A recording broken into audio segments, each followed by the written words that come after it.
Future 15s, and I'm going to kick things off. Full house, which is great. So thank you for coming.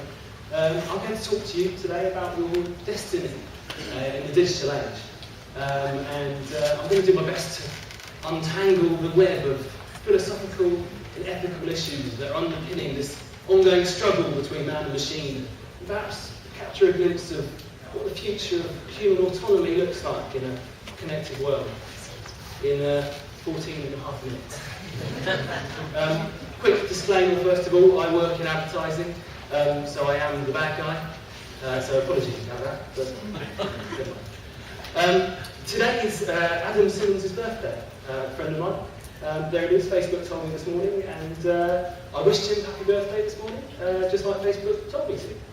I felt a little bit bad about it, as you do. I'd rather have thought of it myself and sent him a card and all that, but I'm busy, got a lot of friends, little points like this are invariably useful.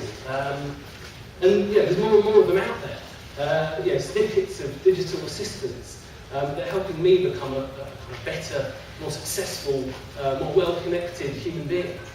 Recommending what to do on a Friday morning. I'm getting something to eat. Recommending how to burn it off on a Friday lunchtime. And recommending how to sort of recover on a Friday night. So you can see, not all these recommendations are as good as others. There's likely to be more and more of these going on. So my song Pink Cat is now popping up and telling me to go and see a certain band that I might like. My Insta place worth checking out is telling me to go out and take some photos of somewhere interesting on Saturday afternoon. My eBay account is telling me to go and buy that nice, pretty dress I've always liked. Don't share your eBay account with your wife. So I wanted to understand a little bit about what's going on here and understand, are these little cues, these prompts giving me more control over my life, or are they exerting more control over me? So to understand about this, I wanted to understand a little bit about some of the idiosyncrasies of the human brain. And no better place to start than Daniel Kahneman, who's one of the founding fathers of the behavioural economics movement. In this book, Thinking Fast and Slow, he explores the two gears of mental activity that we use to navigate the world around us. The first one is the fast thinking gear, which is essentially the thing we use most of the time, having kind of casual conversations, driving the car, meandering through the basic tasks of modern life, using the web. And it's really useful for efficiently sifting through all the information we're exposed to on a daily basis. In order to do this well, it has a lot of shortcuts that it has to put into place.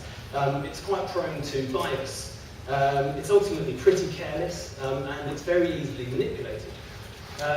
Meanwhile, we have our slow thinking brain, which kicks in whenever we face new challenges, new problems that require a little bit more consideration. It's much more logical and will essentially enable better decision making. But it's very lazy. It uses a lot of energy, a lot of brain power. And sometimes when you're tackling these difficult problems, you kind of feel that brain strain. So your body and your brain is trying to use the fast brain as much as possible. The fast brain is maintained by familiarity. These instinctive little cues that you hardly notice are just what the fast brain likes to kind of keep itself motoring along. The slow brain is brought on by new scenarios and difficult challenges, and when you need to sort of start working out the spec on your new car. And the reason these kind of Facebook and LinkedIn prompts work so well is because our brain loves them. It allows it to stay in a kind of fast thinking mode. It's saving energy, it's saving effort, and it's saving contemplation. And yes, that is a little fly etched onto a urinal. Apparently it improves aim by 80%. These prompts work. Amazon recommendation, 30% of their sales come from the recommendation engine. Match.com have a kind of visual profiling engine that they use. It's the same as the thing that Hotels.com use, and it gives you tailored recommendations. It's claimed to have a 500% increase in click-through rates, albeit from the people who designed the engine. Google Instant says you save 3.5 billion seconds of typing every day. So, these things work. And we're just getting started. This is on the screen. We're going to step into the real world soon. And suddenly these little prompts are going to be reminding me where I met Paul and what our last conversation was. I can imagine that South by in a couple of years will be a very, very useful tool. And Google, of course, are only just getting started themselves. Sergey a few years ago said that, you know, Google, I can see it in people's brains. When you think about something they don't really know much about, you automatically get that information. So we're moving into this kind of tailored world with all these little prompts tailored particularly for me, you know, using my previous behaviour, using the data that's been collected about me to help me kind of live the experience I want to live. The Today module on Yahoo, we've got this content optimization unit they've used for a couple of years, produces 45,000 unique versions of that page every 5 minutes, all to help wean out a few more clicks, make that content a little bit more interesting to the person using it. Still seems like it's just celebrities, but you know. Likewise, Net-a-Porter has got a kind of rapid evolving segmentation system that basically means that you might, in using the site, you might change segments sort of 5 or 6 times a day. And it's based on who you are, where you are, what you've done, you know, high-end PC, whether you visited before, what you think about shoes, you know, all these things might make up your segment. You might drift into another one within a matter of minutes. So, you know, so far so good. I'm getting free content tailored to my exact needs from publishers that I trust. A digital world that kind of bends and morphs to my needs and my interests. Some kind of user utopia. It feels like I'm in control right now. But what if we look at things differently? What if we flip the coin to the other side? You may have seen this quote.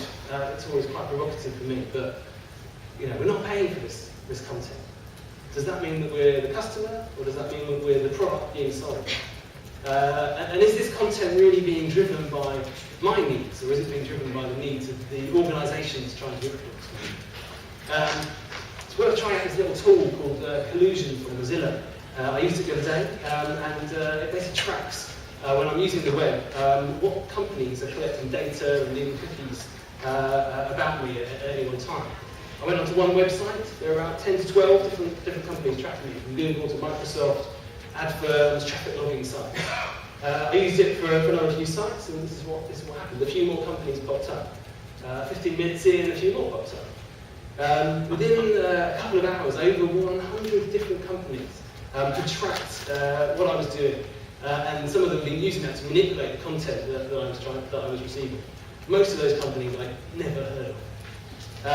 This is a rapidly evolving business. In 2011, there were 10 data collections per page. In 2012, that was 50 data collections per page. And what's slightly scary is that 50% of those were companies that were unknown to the publisher. You're on a site, they're getting data from you, the publisher has no control or knowledge about that. And yeah, there's this whole kind of commercial landscape that's changing behind this. Programmatic buying. Creating kind of centralized ad exchanges where ads aren't being bought against media, they're being bought against the user, the person behind the screen, you. So who's in control? It might be these guys. Acxiom, you've probably never heard of them. They're said to have the world's largest commercial database. Over 500 million active consumers. Most people in the US are covered. And apparently about 1,500 data points per person. Demographics, behaviour, interests, likes, collected and amassed across all these different places and spaces that we're leaving our data travel using. And they're mining and refining that data in order to kind of sell it to the highest bidder. Maybe they're in control.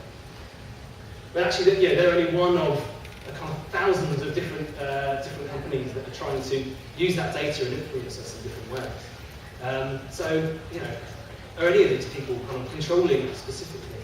Or is it something broader than that? Is it something deeper? Is it the system that's in control? Is it the kind of market itself? I think this is really interesting, going back to the world of sort of Adam Smith and Frederick Taylor, the original industrialist, who talks about capitalism and the idea that the system must be first and the workers must be part of that system. Is that system now applying to our leisure time, our lives as a whole? Is it Adam Smith's invisible hand, but with a tighter grip than ever? Or to be more precise, is it the algorithm itself that's in control?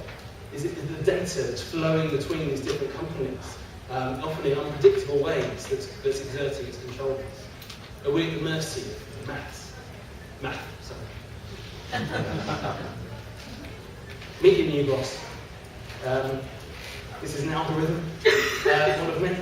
Crunching data, learning about you, learning about your family, using these insights to make these little recommendations. triggering cues and content that create incremental changes to your behaviour, all to make a little bit of money for the system. As we know, these algorithms can be unpredictable, to say the least. This is the recent t-shirt generated, one of 550,000 different types of t-shirt available, and we keep calm and carry on the theme.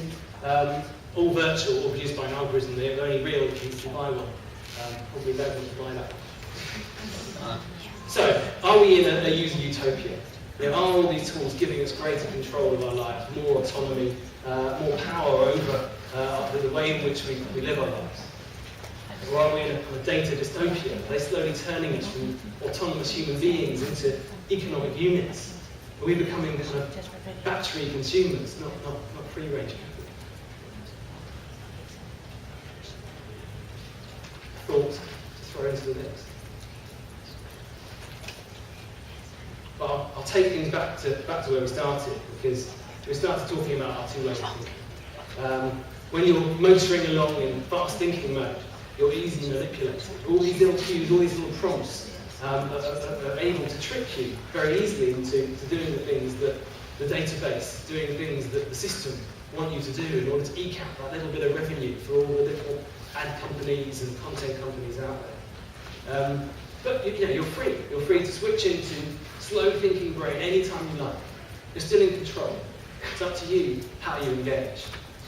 But it's worth remembering that in the interest of the web to keep you in this autopilot, this fast thinking mode, it's in your interest to take time to stop and think and regain control. I think it's interesting in this context looking at the things that haven't worked. Facebook Beacon obviously was one of the early kind of pilots of this kind of recommendation system, and everyone reacted against it. And it seems to me that the reason that was it tried to engage people. It tried to make you think. It tried to make you kind of interrupt you and stop you and attract your attention. Whereas actually, it's the little prompts that you don't notice that work best. The little things that go unnoticed, that slip into the subconscious brain, and just create a new scenario or a new behaviour without you paying any attention to it. So perhaps control isn't the question we should be looking at. Perhaps control isn't really the issue at the heart of all this in our modern, fast-paced and fragmented world. Perhaps something that's much more subtle, much more incremental. As much down to our own human nature as it is to the machines trying to battle us. Perhaps these little fragments of data-enriched behavioural economics have the ability to coerce us into action, to condition us in a certain way, activate our autopilot and create little moments of influence.